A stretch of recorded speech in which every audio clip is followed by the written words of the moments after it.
bienvenue sur My Travel Project. Je te retrouve aujourd'hui pour une nouvelle vidéo de la série Portrait de voyageuse, donc cette fois-ci avec Fanny qui est mon amie de Montréal. Salut. Pour présenter un peu Fanny, mais je vais la laisser se présenter toute seule aussi. On s'est rencontrés parce qu'on écrit toutes les deux sur le blog Nomad Junkies, qui est un blog québécois, enfin un magazine en ligne québécois. Donc ça fait 3 ans qu'on se connaît. 3 ans, depuis avril 2016. Exactement. Très exactement. Donc voilà, et puis là je me suis dit que ça serait intéressant de filmer ce genre de vidéo avec Fanny, puisqu'elle a plein de choses à dire sur plein de sujets sur lesquels on a plein de points communs. Mais d'abord je vais te laisser un peu te présenter, dire ce que tu fais, tout ça. Donc c'est ça, ça fait 3 ans que je connais Sixteen. On s'est connus grâce au blog Nomad Junkies. Avant ça, moi j'ai travaillé comme journaliste culturelle pendant, mon Dieu, 3-4 ans. Donc j'ai écrit pour différents blogs, mais plus au niveau de la culture. Puis après, j'ai vraiment pris une branche vers le tourisme. C'est sûr. Et j'ai fait la maîtrise en développement du tourisme à l'UQAM. Ça m'a permis en fait de me spécialiser vraiment en tourisme durable. Et aujourd'hui, je travaille à l'université à l'UQAM en tourisme durable plus spécifiquement. Donc moi, je passe ma vie à l'université. Ça fait 8 ans que je suis à l'université. Je ne sortirai jamais de là. Faut qu'il y reste. Donc c'est ça. Voilà. Fait voilà. Puis c'est ça. Fait qu'on va faire une vidéo un peu plus voyage et axée un peu écologie et compagnie. C'est un peu le sujet de l'heure. Ouais. Je trouvais ça intéressant parce que vu que Fanny travaille en tourisme durable, c'est quand même un sujet un peu d'actualité, je trouvais ça intéressant d'en parler. Donc on va parler tourisme durable, on va parler zéro déchet, écologie, on va parler un peu du Brésil aussi, parce que Fanny est aussi partie au Brésil. Ouais. Bon, alors c'est pas le même contexte que moi, mais elle est quand même partie au Brésil. Non, pas vraiment, moi j'étais dans la jungle. Et je suis pas restée 1 an. Moi j'étais pas dans la jungle. Donc on va commencer tout de suite avec des questions rapides. Voilà. Alors on va commencer par la première. Est-ce qu'il y a une langue que tu rêverais d'apprendre? Ah mon Dieu! Oui! Il y en a plusieurs, c'est dur de répondre. En fait, quand j'étais au Brésil, j'ai essayé avant de quitter Montréal d'apprendre un peu de portugais. Donc, eu falo pouco de português, mais pas beaucoup. C'était super dur en fait. À l'écrit, ça ressemble énormément à l'espagnol. Donc, je me suis dit, j'avais une base en espagnol depuis le secondaire. Et je me suis dit, mon Dieu, mais ça va être super facile d'apprendre le portugais. Alors qu'à l'oral, mais tu le sais, c'est tellement différent les prononciations. C'est des j, des chi, c'est très.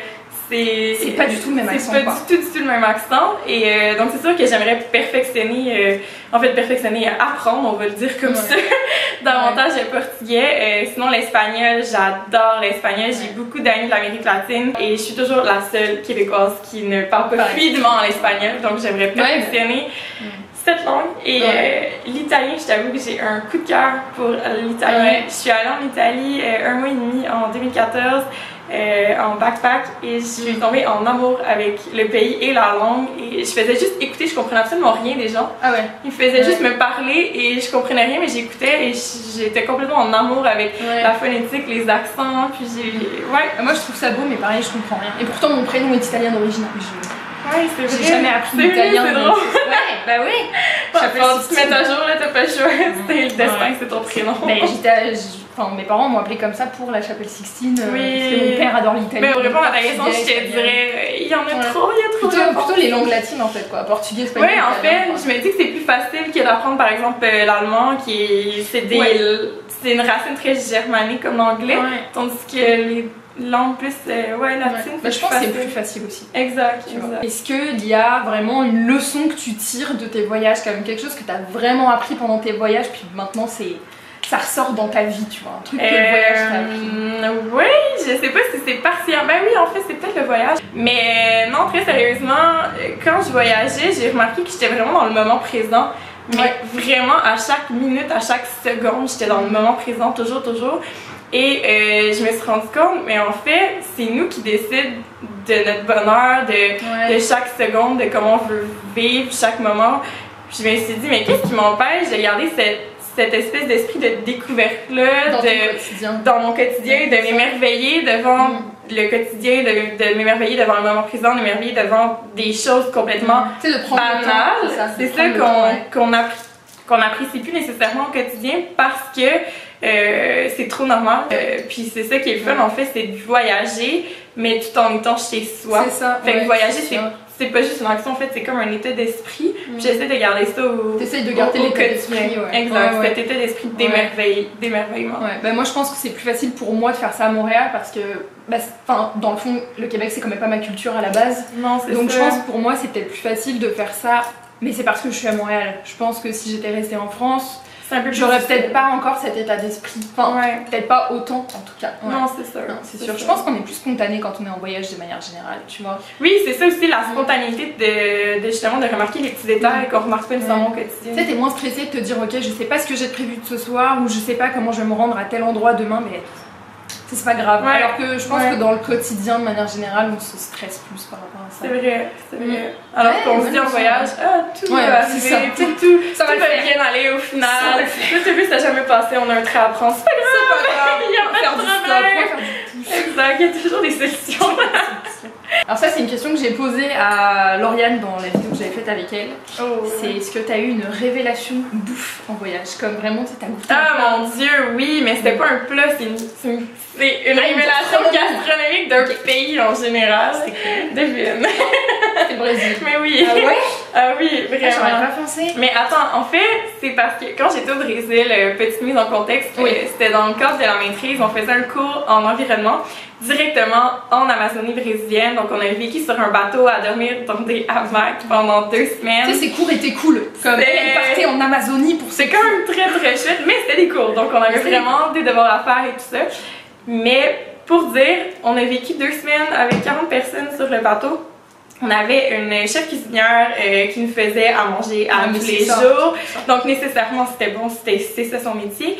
Et on a découvert en fait plein de petits mets on mangeait beaucoup de poissons, mais le poisson qu'on pêchait localement à côté du bateau. On a mangé, c'était bon, on mangeait du poulet, mais les poules qui couraient dans les fermes qu'on allait visiter, on les achetait. C'était hyper local comme nourriture. Et les goûts, je veux dire, je mange la même chose au Québec. Je suis allée dans un bar à Rio.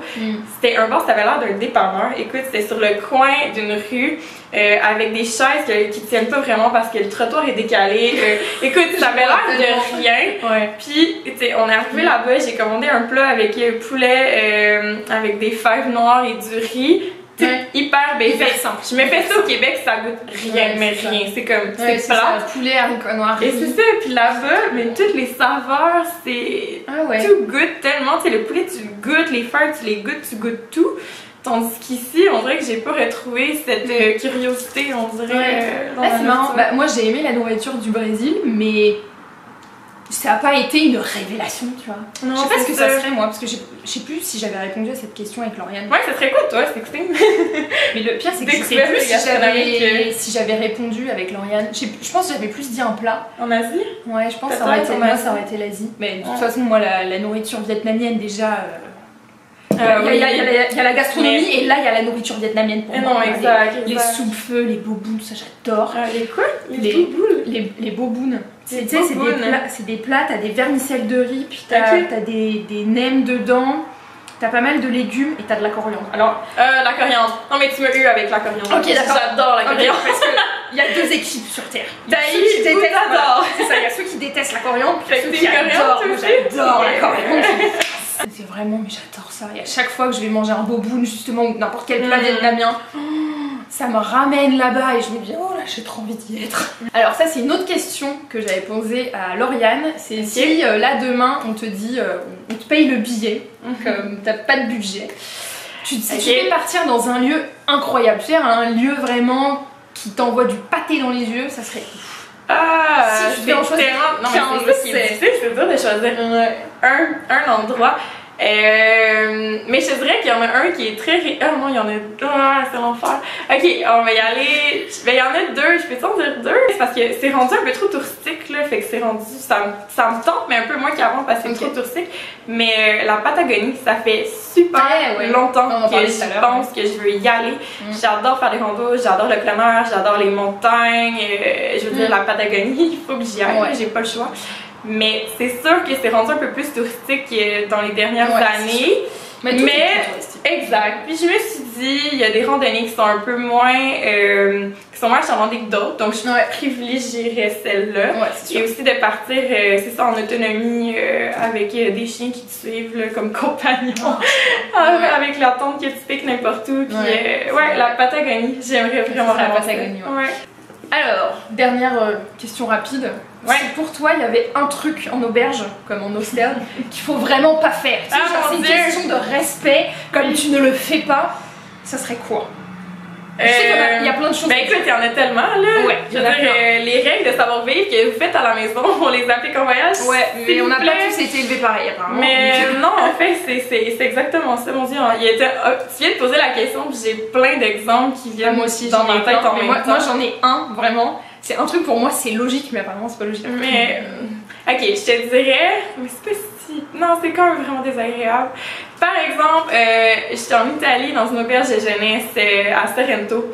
Et à 3h du matin, il y a quelqu'un qui est rentré dans le dortoir, qui a allumé la lumière, qui s'est mis à pas parler, à crier à 3h du matin, mais tout le monde dormait.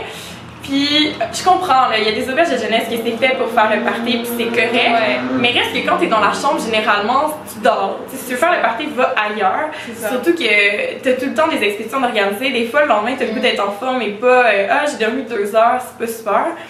Puis c'est ça, la personne avait ouvert la lumière, grosse boucane, aucune considération. Elle cherchait dans son sac, ça faisait un vacuum en fer, on était, c'était juste désagréable. Puis en fait, moi, ça m'a pas affecté tant que ça, mais ma meilleure amie avec qui j'étais, on a parlé pendant une semaine à quel point elle a revu cette fille-là la journée d'après. Ouais, c'était une fille. Puis elle l'a revu dans les cuisines le lendemain, puis elle était là, ah, mais je l'haïs! Moi, j'aurais dit. Puis elle était pas capable de la supporter, en fait, c'était. Mais il y en a tellement d'autres. Mais je te dirais que le premier qui me vient, ça serait ça. C'est un peu de respect quand les gens dorment. C'est ça, ça, puis les gens aussi qui font l'amour, en tout cas, là, qui. Moi, c'était ça. Je vais le dire de façon polie, là, dans les lits, alors que, excuse-moi, mais je suis à 1 mètre de toi, au pire, il y a une douche à côté. Ouais, c'est ça. Tu sais, sérieux, guys, on s'arrange un peu. Moi, c'était le premier qui m'était venu en tête parce que, dans tous les cas, peu importe l'auberge où tu vas aller, il y a forcément des gens qui vont pas être respectueux, qui vont allumer la lumière, qui vont faire du bruit, qui parlent super fort, qui s'en rendent pas compte. Par contre, les gens, quand ils couchent ensemble, ils savent qu'ils couchent ensemble. Ils en sont parfaitement conscients en fait. Donc tu sais, même si t'es sous, même s'il y a des gens à côté de toi, tu sais quoi, il y a des salles de bain à côté, tu vas où tu veux, mais pas là où je dors, tu vois. Non, c'est tout. Surtout quand c'est au-dessus, tu sais, ton lit grince, ton lit bouge. C'est pas super, c'est pas très agréable. Puis t'as pas envie de savoir qu'il y en a 2 qui sont en train de se faire plaisir en dessous. Non, vraiment la douche, s'il vous plaît. La douche, les toilettes, fais ce que tu veux, mais pas mon dortoir. Non, c'est vraiment un bon exemple. Bah maintenant, on va passer un peu au vif du sujet. Enfin, pourquoi je suis ici? C'est ça. Bah juste dans des thématiques où on va un peu plus parler que juste quel est le pire truc que t'aies déjà vu en auberge. Non, exactement. Donc, comme on disait au début de la vidéo, Fanny elle travaille en tourisme durable et la première question que je voudrais te poser, si je regarde en bas, c'est parce que j'ai mon cahier. Pourquoi en fait tu t'es dirigée vers le tourisme durable, dans le cadre de tes études, tes expériences, qu'est-ce qui t'a fait dire, t'étais dans le tourisme un peu déjà, avant d'être journaliste culturelle, mais qu'est-ce qui t'a vraiment dirigé vers le tourisme durable spécifiquement? Je te dirais que il y a pas une raison particulière, c'est plus la force des choses, je dirais, parce que les voyages, en tout cas, je suis passionnée depuis que j'ai, mon Dieu, 7 ans. Là. Mon livre préféré à 8 ans, c'était L'imagerie des enfants du monde, mais je le louais à répétition à la bibliothèque, puis j'ai regardé comment les enfants nazis vivaient, et moi j'ai trippé ma vie. J'avais ça, moi c'était l'imagerie de je sais plus quoi, et je regardais toujours la partie sur la Chine, parce que c'était trop chou. Et puis en plus, c'était trop en Asie après. T'es pas en Chine, non? Je suis pas allée en Chine, je suis juste allée au Cambodge, au Vietnam. Bon, mais c'est déjà bien. J'ai toujours été passionnée de voyage, de tourisme en général. Et j'ai toujours eu aussi à cœur l'environnement parce que nécessairement, comme je disais plus tôt, je suis vraiment une fan de plein air et tout. Donc nécessairement, tu as le goût de prendre soin de l'environnement dans lequel tu es pour pouvoir toujours en profiter. Sinon, nécessairement, c'est plate un peu. si tu te promènes, tu vas faire de la plongée, puis qu'il y a des morceaux de plastique qui traînent, tu surfes, puis tu pagaies, puis une bouteille d'eau, c'est plate. Ouais, vraiment. Mais donc c'est ça, puis je trouvais en fait que ça allait de soi. Je trouve que le tourisme durable devrait pas être quelque chose qui se diffère, devrait pas être en fait un domaine de spécialisation. Ouais. Ça devrait être appliqué dans tous les domaines du tourisme. Ah, j'avais pas vu ça comme ça, ouais. Tu sais, par exemple en hôtellerie, en tourisme d'affaires, dans les tout inclus, dans les circuits organisés, tu sais, dans les croisières, dans n'importe quoi en fait. Le tourisme durable en fait découle du développement durable. En fait, le tourisme devrait être durable de manière générale. Exactement. Le tourisme durable doit appliquer les trois fondements du développement durable, soit l'économie, la société et nécessairement l'environnement. Et on parle beaucoup au niveau de l'environnement. Puis ce qui est fun en tourisme, c'est que c'est facile de joindre à ça tout ce qui touche au niveau de la société. Par exemple, tu voyages dans, je sais pas moi, en Amérique latine. Ouais. Plutôt que d'aller dans un hôtel et tout ça, tout inclus, oui, vous pouvez le faire aussi, il n'y a pas de problème, mais sortir un peu, d'aller voir ce qui se fait dans les villages, les marchés artisanaux, d'acheter directement aux communautés locales pour que non seulement l'économie aille, oui, dans les resorts et les hôtels où vous allez, mais que ça soit vraiment une économie qui circule directement dans les communautés, que ça leur revienne à eux. Ouais. Puis il y a beaucoup de gens de plus en plus qui le font, beaucoup de tours organisés, beaucoup de circuits qui se soucient de s'impliquer dans les communautés et une chance. Puis je pense que c'est ça, en fait, le tourisme durable devrait vraiment s'appliquer à toutes les sphères du tourisme, puis ça devrait aller de soi. Parce qu'en fait, pour l'instant, après moi je te donne mon interprétation de la chose, mais le tourisme durable, on a l'impression que c'est encore un peu difficile d'accès, tu vois. On a l'impression que pour faire du tourisme durable, il faut un peu sortir des sentiers battus, c'est pas forcément aller voir les endroits touristiques, alors que quand tu vas dans un pays, tout à l'heure on parlait de l'Amérique latine, si je te prends le Pérou, tu vois, forcément je pense que la plupart des gens qui vont au Pérou, ils ont envie d'aller voir le Machu Picchu, voilà c'est ça, ils ont envie d'aller voir le Machu Picchu, mais il y a aussi d'autres sites, tu vois, de la vallée sacrée qui sont beaucoup moins touristiques, qui font très certainement marcher l'économie locale si tu vas sur place, si tu achètes de l'artisanat, mais j'ai l'impression que si on parle de tourisme durable, ça veut dire qu'il faut totalement délaisser les circuits touristiques pour se concentrer que sur des circuits hors des sentiers battus, et je pense que c'est ça un peu, tu sais, qui rebute les gens en fait. Oui et non. C'est un peu les deux, dans le sens où, de un, si tu vas dans des circuits qui sont organisés où tout le monde va déjà, il y a un plus à ça, c'est qu'il y a déjà les installations, les infrastructures qui sont prêtes pour recevoir une quantité massive de gens, ce qui n'est pas toujours le cas quand tu veux sortir des sentiers battus, donc au final, des fois, tu as plus d'impact. Ton impact peut être plus néfaste si tu vas dans des endroits qui sont beaucoup plus reculés avec plusieurs personnes versus si tu vas à beaucoup de personnes dans un endroit il y a déjà les infrastructures pour en fait absorber ce flux touristique. D'accord. Mais par rapport justement à Machu Picchu, c'est un bon exemple. En fait, ils ont été obligés de le réguler. Donc, il y a un nombre maximum de personnes par jour qui peuvent entrer. C'est ça, c'est 2500. Oui, c'est ça. Puis en fait, tu es obligé de réserver à l'avance. Puis quand tu arrives sur place, il y a un certain nombre de personnes qui laissent entrer et ils attendent, je pense, une heure ou deux, je sais plus.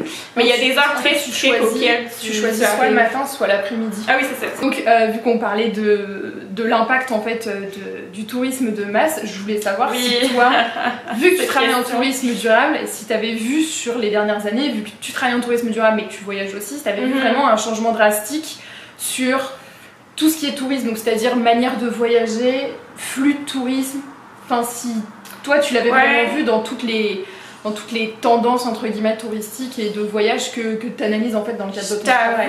Que niveau personnel, pas beaucoup, mais pas qui m'aurait étonnée, disons.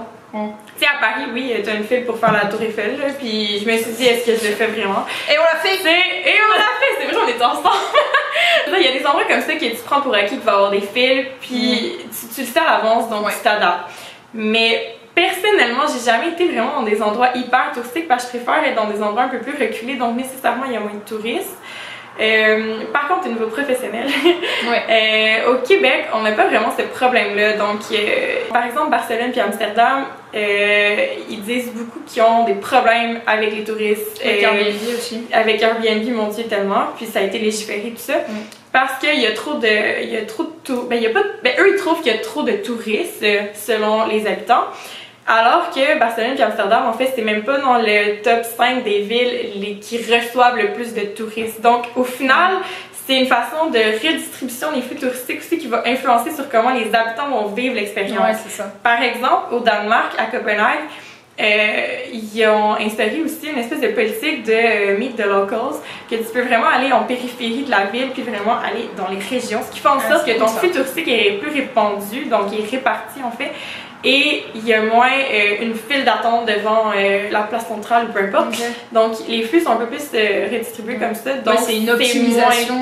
Exact. Ouais, c'est une optimisation du nombre de touristes. Oui, c'est ça. Que tout le monde soit pas au même endroit en gros. Quoi. Exact. Donc vraiment de penser à, ok, comme à Montréal, ben il y a pas juste le vieux Montréal, il y a pas juste le quartier des spectacles, il y a aussi Rosemont, il y a le Myland, il y a donc d'aller voir d'autres quartiers. Puis en plus c'est fun parce que quand tu veux visiter une ville, tu veux vraiment apprendre plus sur la culture, donc nécessairement tu es plus porté à aller voir sinon les autres quartiers, qu'est-ce qui se passe.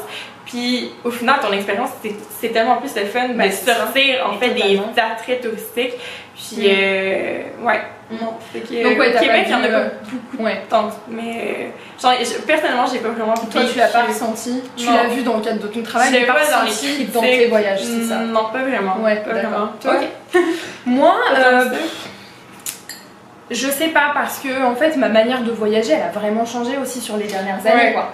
Moi j'ai vraiment commencé à voyager on va dire beaucoup plus fréquemment, même si j'ai beaucoup voyagé avec mes parents quand j'étais plus jeune, il y a 5 ans, 6 ans, mais il y a 6 ans. Et la manière dont je voyageais il y a 6 ans versus la manière dont je voyage maintenant, elle est totalement différente. Mon premier voyage c'était au Vietnam pendant 1 mois, je suis partie avec une valise. Ça faisait 2 fois ma taille, 3 fois mon poids la valise, enfin c'était en plus c'était une valise donc le truc pas du tout pratique. Alors que là, je reviens d'un voyage de 10 jours dans l'Ouest canadien où j'avais juste un sac à dos sur mon dos et j'avais en tout 9 kilos. Il y a 6 ans, je partais avec une valise qui faisait 30 kilos pour 1 mois.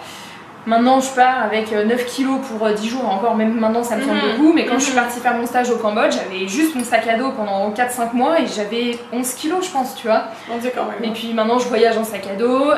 Quand je suis partie pour la première fois au Vietnam, bah, j'allais dans des hôtels, j'allais pas en auberge de jeunesse, donc comme ma manière de voyager a changé, bah forcément ma vision du voyage et du tourisme a changé, mais je sais pas si... Enfin, je pense que du coup, j'ai pas nécessairement vu l'évolution de certaines pratiques. Par contre, ce que j'ai vu, et ça c'est du fait de voyager plus souvent, c'est les mauvais comportements des gens. Alors je vais pas dire que je suis parfaite, mais loin de là. Mais comme je me suis renseignée et que j'ai appris au fur et à mesure, maintenant je me rends beaucoup plus compte des mauvais comportements des gens en matière de respect des cultures locales, de respect du patrimoine culturel historique et au niveau écologique. Oui, voir quelqu'un qui jette un papier par terre, ou juste un papier qui tombe de sa poche, il le voit, mais il ou elle d'ailleurs, le voit, le ramasse pas, il le met pas à la poubelle qui est à comme 10 mètres.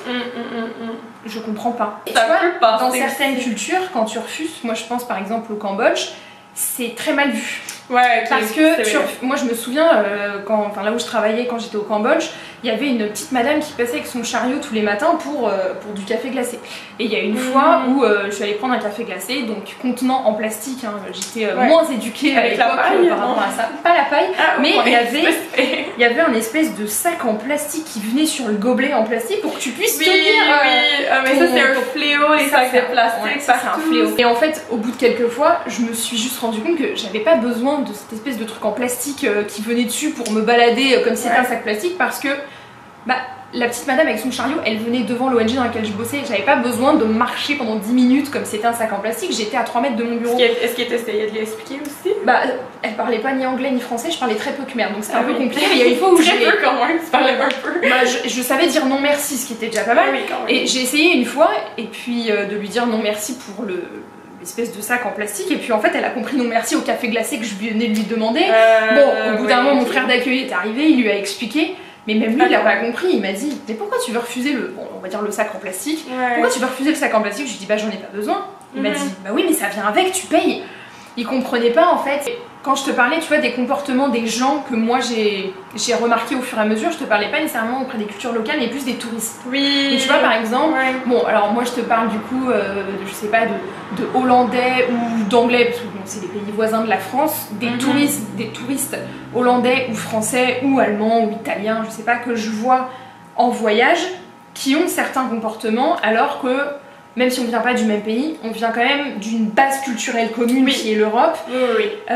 Et donc la base culturelle est quand même beaucoup plus proche que entre la culture française et la culture colombienne, cambodgienne, sud-africaine, je sais pas.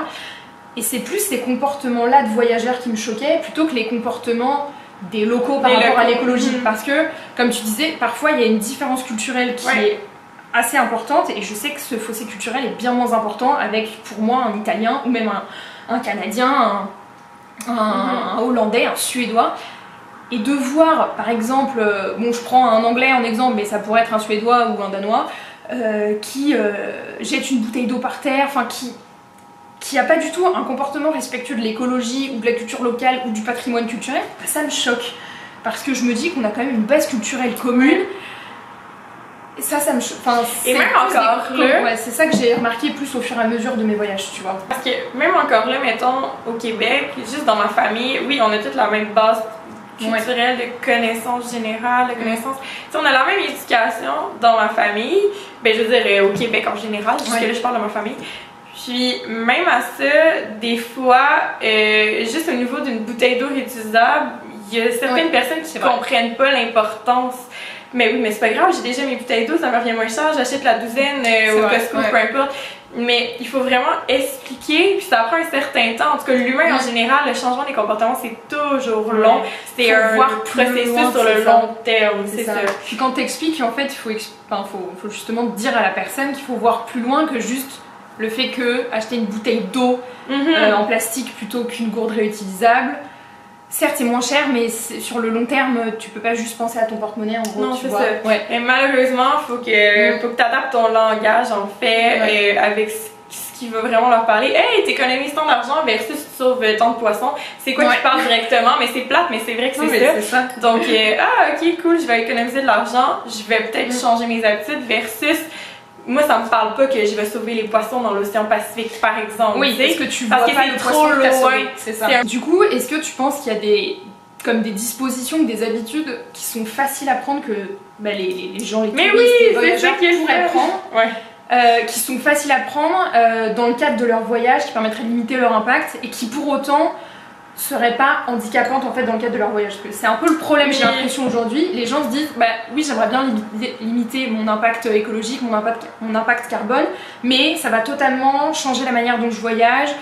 Ça va être beaucoup plus handicapant, contraignant dans le cadre de mon voyage. Donc donne-nous tes bons conseils. Elle s'est préparée dans la vidéo. J'ai même amené des objets. Ouais, elle s'est préparée. Non mais vraiment, je m'attendais pas à ça. Moi. Sincèrement, c'est super simple. Faites ce que vous faites à la maison en voyage. C'est aussi simple que ça.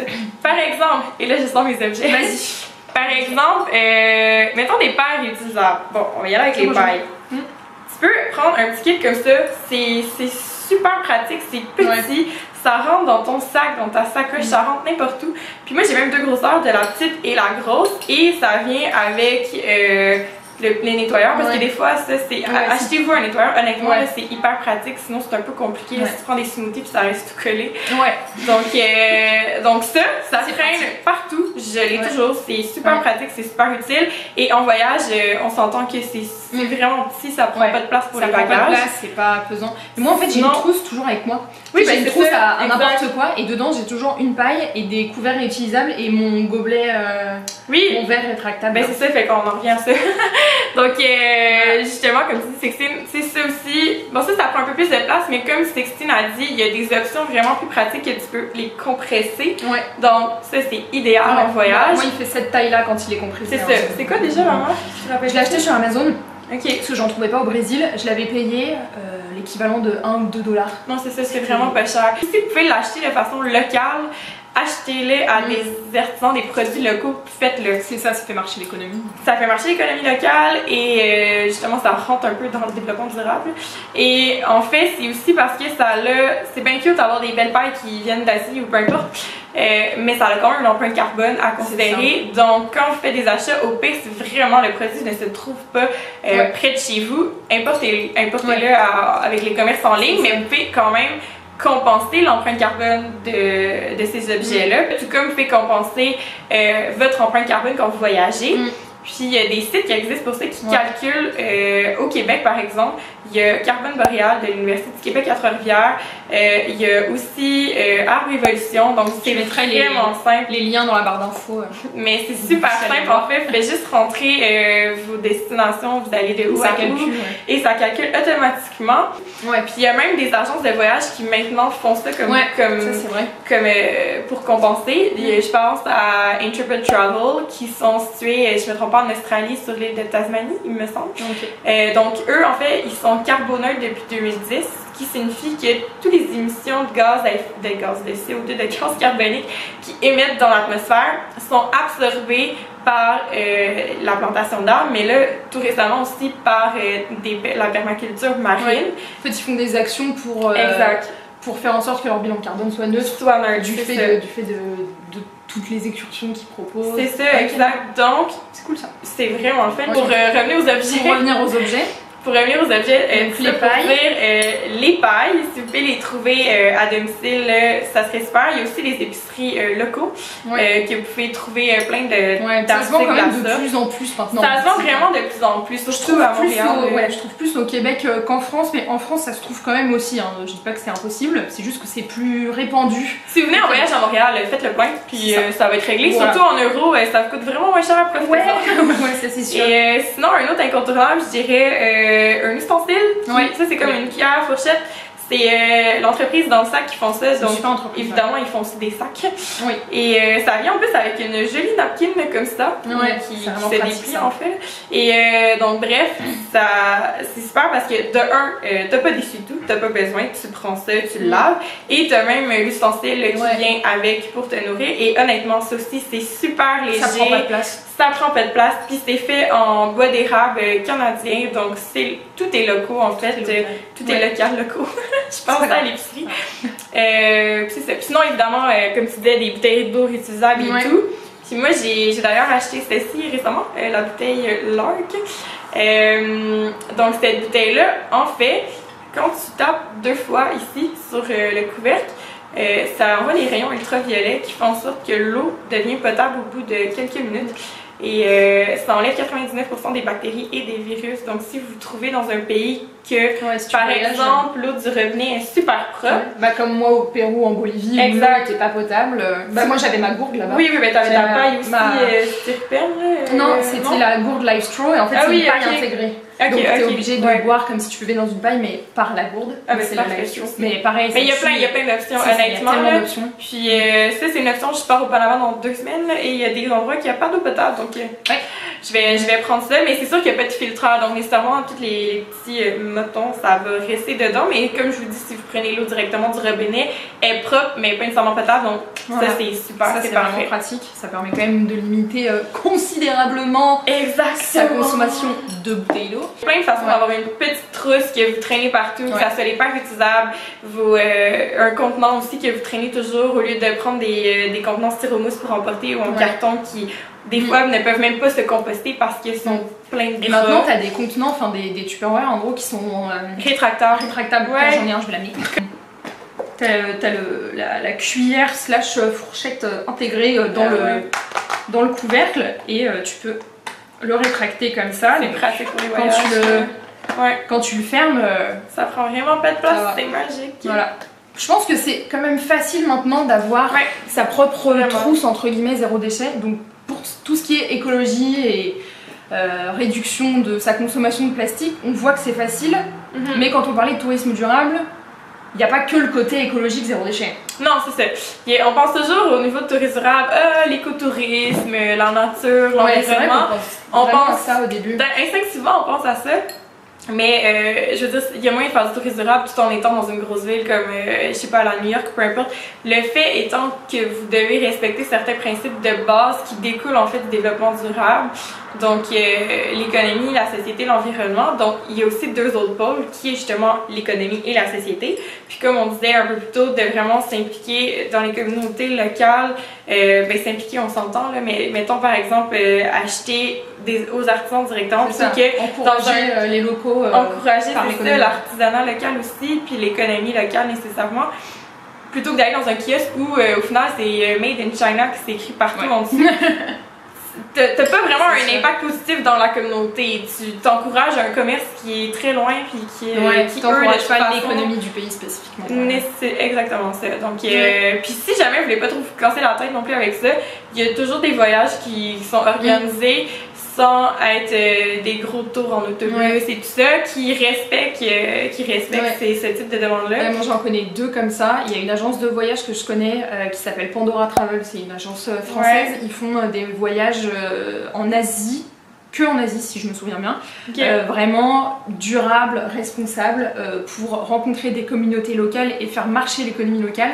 Et sinon je connais un site qui s'appelle Globe Ethic où en fait tu peux réserver des excursions mais toujours dans le cadre tourisme durable et responsable. En fait j'avais rencontré la fondatrice qui s'appelle Charlotte. Et c'était vraiment au tout début de son projet, mais là j'ai vu qu'elle avait lancé le site il y a 1 an et demi je pense déjà maintenant. Et je vois souvent passer sur Instagram, parce que je suis encore sa page Instagram de Globe Ethic. Elle propose mais plein de formules différentes maintenant, mais dans plein de pays différents. Donc j'ai vu qu'il y avait, je pense, Mongolie, Philippines, j'avais vu au Canada la dernière fois. Et c'est, je me trompe peut-être, faudrait que je vérifie, je mettrai dans l'écran si je me trompe. Mais elle propose des excursions. Je crois qu'elle fait pas encore de circuit totalement touristique où tu peux mais quand même, t'as le logement compris tout ça, mais juste des excursions, des activités organisées qui sont respectueuses des communautés locales, qui encouragent des initiatives locales déjà. Je trouve ça quand même cool. C'est juste que c'est pas encore suffisamment connu en termes, enfin les sites sont pas encore suffisamment connus, les agences de voyage qui font ça sont pas encore suffisamment connues, donc c'est juste qu'il faut en parler en fait. Au début de la vidéo on parlait du fait que tu avais aussi été au Brésil. Oui, donc, on va peut-être parler un peu du Brésil. Et moi je voulais savoir, bon même si c'était dans le cadre d'un cours et tout ça, t'es quand même partie en Amazonie, t'étais au fin fond de la jungle. Mais ça. Et je voulais un peu savoir ce que ce voyage t'avait apporté, pas nécessairement juste sur le côté durable, écologique et tout ça, mais plus juste que ce voyage t'avait apporté, parce que c'est pas tous les jours que tu pars faire un cours d'université au fin fond de l'Amazonie, tu vois. Non. C'est sûr que quand j'ai vu l'occasion, je me suis dit, hey, je ne peux pas manquer ça. Et ce qui est assez ironique dans la vie, je pense que c'est le destin. Je regarde très rarement mes courriels de l'UQAM quand j'étais étudiante. Je les regardais juste quand je voyais que ça venait de mes professeurs. Et c'est quand tu sais que c'est important. Et en fait, j'ai juste vu dans l'objet Amazonie, je me suis dit, ça titille un peu ma curiosité. Et je suis allée voir pour en fait réaliser que c'était un cours qui était offert à la maîtrise en environnement, mais qui était aussi ouvert à la maîtrise en développement du tourisme, et je pouvais pas passer à côté, c'est impossible. Donc je me suis renseignée, je suis allée rencontrer les professeurs qui l'organisaient pour me dire, justement je me spécialise plus en tourisme durable, donc nécessairement ça m'intéressait, et vivre 2 mois dans la jungle en Amazonie. Ah, c'est 2 mois? 2 mois, 2 semaines! Ah oui. 2 semaines! J'aurais aimé ça 2 mois, mon Dieu! Ah ouais, ça aurait été bien, mais moi je me suis dit c'est long comme ça. Non, mais j'aurais aimé ça que ça soit 2 mois. Honnêtement, ce que j'avais en tête, c'était 2 semaines, mais 2 semaines, honnêtement c'est 2 semaines tellement intensives parce que t'as aucune connexion à internet. T'as aucune connexion internet pendant 2 semaines et tu vis sur un bateau, donc c'est intense, c'est ça qui est cool, tu vois. C'est très intense. C'est 2 semaines, mais t'as l'impression que ça dure 2 mois, je pense. En fait, c'est exactement ça. L'analogie que je viens de faire, c'est que c'est vraiment 2 semaines, puis j'ai eu l'impression d'être restée 2 mois parce qu'on a tellement vécu de choses et on se levait tellement tôt le matin, à 6h notre journée commençait, puis des fois ça se terminait à 1h, 2h du matin. C'était hyper intense comme immersion. Puis c'était quoi ta question? Parle trop! C'était qu'est-ce que ce voyage t'a apporté? Alors déjà si tu peux juste expliquer ce que tu as dû faire sur le bateau dans le cadre de ton cours, et ensuite qu'est-ce que ça t'a apporté en fait, tu vois. On dit mais tellement de choses. Ce qu'on faisait en fait sur le bateau, c'est on a atterri dans la ville qui s'appelle Santarém. Excusez les Portugais si c'est pas les Portugais, non, les Brésiliens, c'était pas le bon accent. Santarém. On est arrivé à Santarém en avion. Après, parce que oui, je sais, on a pris l'avion, mais écoutez, sérieusement, il n'y avait vraiment pas d'autre moyen de se rendre. C'est gros le Brésil. Puis après de là, on a pris un bateau pour se rendre sur le Rio Tapajós, puis on a descendu mon Dieu, ben, en fait pendant 2 semaines, donc on était vraiment rendus reculés au final. Au fin fond, pour vous donner une idée, c'est 12, à certains endroits ça va jusqu'à 12 km de large, le Rio Tapajós. C'est une mer. Et c'est vraiment une mer.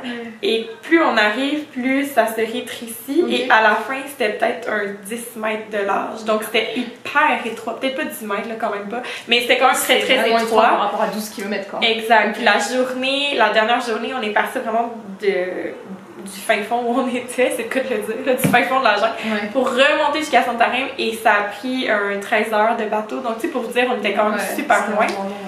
Mais donc, c'est ça. En fait, à tous les jours, on avait un cours sur un sujet différent, que ça soit en agriculture, que ça soit au niveau des pêches, que ça soit au niveau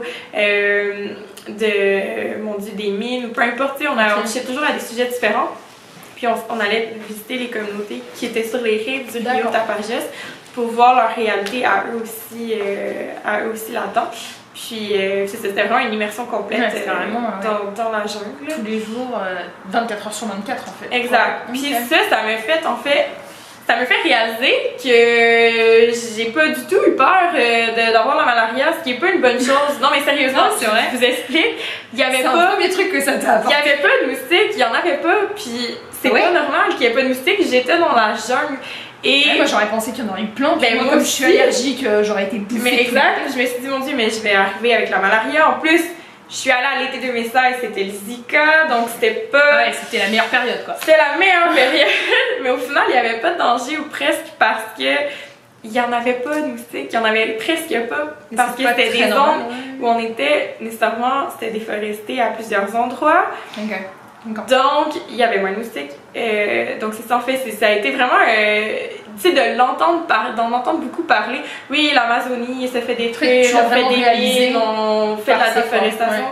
C'est ça. C'est toi, enfin, quand t'es sur place... t'as vu des zones déforestées totalement, ou tu les as pas vues, mais tu t'es juste rendu compte qu'il y avait eu un impact? On en a vu. Ok, d'accord. Ouais, donc t'as vraiment vu l'impact de la déforestation. Pour l'agriculture, en fait. Il y en a beaucoup. Ce qu'on a vu, nous, c'était plus au niveau des zones qui étaient déforestées pour les transformer en terres agricoles ou en terres bovines aussi. Puis ce qui m'a marqué, je te dirais que c'est vraiment notre impact. En fait, on est tellement déconnectés, c'est ça, on est tellement déconnectés du milieu naturel que quand j'étais dans la jungle, j'ai réalisé à quel point on est déconnecté. Tu sais, par exemple, mettons mon cellulaire, ok, vite de même, je me dirais pas, tiens, je vais trouver ça en randonnée sur le bord du chemin, ça pousse pas dans la forêt. Par contre, quand tu regardes et tu penses un peu plus loin, tout provient de la nature. Ton plastique, ça vient du pétrole, tu sais, je veux dire, tout provient de la nature, absolument tout. Puis, peu importe tes murs, ta maison, ton chapeau, ton chandail, n'importe quoi. Puis quand tu réalises ça, tu commences à prendre plus conscience de l'impact écologique de chaque... Tout vient de là, quoi. Chaque chose. Donc, juste directement ou indirectement. C'est ça. Donc, c'est ça que ça m'a vraiment fait réaliser, c'est qu'on est complètement déconnecté au milieu naturel. Puis toi, tu pensais déjà à la base être quand même quelqu'un qui aime beaucoup la nature, qui va souvent dehors. Tu me disais quand tu étais plus jeune, tu allais souvent aux îles de la Madeleine. Enfin, tu as toujours aimé ça, la nature et tout ça. Puis là, du coup, tu t'es rendu compte qu'il y avait ce que tu pensais, enfin, de ton rapport à la nature versus la réalité. En fait. D'accord, ok. Donc, puis même tout récemment encore, en revenant du Brésil, j'ai un ami qui fait une maîtrise aussi en environnement, puis il va bientôt commencer son doctorat aussi là-dedans. Puis lui, on a des discussions, puis il m'a fait réaliser, tu sais, juste les vêtements, c'est hyper polluant, là, les vêtements. Puis on y pense pas, on y pense vraiment pas. Mais tout ce qui est, par exemple, les fibres de coton, ça demande énormément d'eau pour être produit. Fait que faire des chandails, je veux dire, tant mieux si c'est du coton, c'est de la qualité, coton biologique, équitable, etc. Mais au final, tu sais, faites des, on appelle ça des switch and bitch, là, en tout cas, des échanges de vêtements et tout ça. Bon, ça, peut-être pas switch and bitch, je couperai ça au montage, mais tu peux dire switch and bitch. Pas de filtre. Bref, fait que tu peux faire des échanges comme ça avec les vêtements. Donc, arrêtez d'acheter, tu sais, j'adore les vêtements, honnêtement, mais j'ai vraiment arrêté d'en acheter. C'est ça, j'achète de seconde main. Prix et tout ça, Puis on peut s'échanger, comme ton chandail il est cute, je vais peut-être le reprendre dans un mois. Mais tu sais, faites des échanges comme ça entre amis. Puis... Donc toi, ça a vraiment été le rapport à la nature, enfin, et le rapport que tu avais dans ton quotidien par rapport à tout ce que t'avais, tout ce que tu possédais, tout ça. Par rapport à la nature. J'aurais pas pensé à ça, tu vois. J'aurais plus pensé à genre l'impact de l'homme de manière générale sur la nature. C'est sûr. Parce que on a souvent tendance à dire, enfin, je te parle de moi, je me souviens d'avoir vu des paysages ou que ça soit au Brésil, en Bolivie, au Pérou, je me disais vraiment on est peu de choses parce qu'on est tellement petit par rapport à l'immensité du monde, mais en même temps, mais mon Dieu qu'on fait de la merde, tu vois. Enfin, on va tous ensemble, c'est sûr, parce que c'est toujours ce qu'on se dit, qu'une personne n'a pas beaucoup d'impact, mais tout le monde ensemble a beaucoup d'impact, et ça marche aussi bien négativement en ce moment que positivement. Parce que tu te dis ok, je vais être la seule personne à utiliser mes couverts réutilisables, ça va rien changer et tout ça. Mais finalement, si tout le monde au bout d'un moment fait un peu un effort, bah t'arrives quand même à quelque chose d'un peu mieux quoi. Donc ouais, c'est ça. Ok, c'est vrai. J'aurais vraiment plus pensé, tu vois, à cet impact de l'homme plutôt qu'au rapport qu'on a avec la nature de manière générale. Ben aussi, mais on dirait que je le savais déjà, donc ça m'a moins marqué parce que j'étais déjà consciente de ça, tandis que vraiment l'impact de la nature dans notre quotidien, on ne réalise pas, mais la nature est absolument partout autour de nous. Puis c'est ça qu'on réalise pas, puis donc d'en prendre soin, parce qu'on peut pas l'exploiter vitam aeternam, non. Bah on est déjà donc à la fin de cette vidéo, j'espère que ça t'aura plu. Si t'as des questions bien sûr concernant tout ce qui est tourisme durable, écologie ou le Brésil, vu qu'on a fini là-dessus, oui, mon Dieu, n'hésite pas à le mettre en commentaire, et puis soit j'y répondrai si j'arrive à y répondre, sinon c'est Fanny qui viendra y répondre. Oui, je te dirai. Je vais me faire un compte. N'hésite pas à me dire s'il y a des sujets que tu voudrais que j'aborde dans le cadre de cette série de vidéos de portraits de voyageuses. Et puis nous on se retrouve bientôt dans une prochaine vidéo. Voilà. Ciao.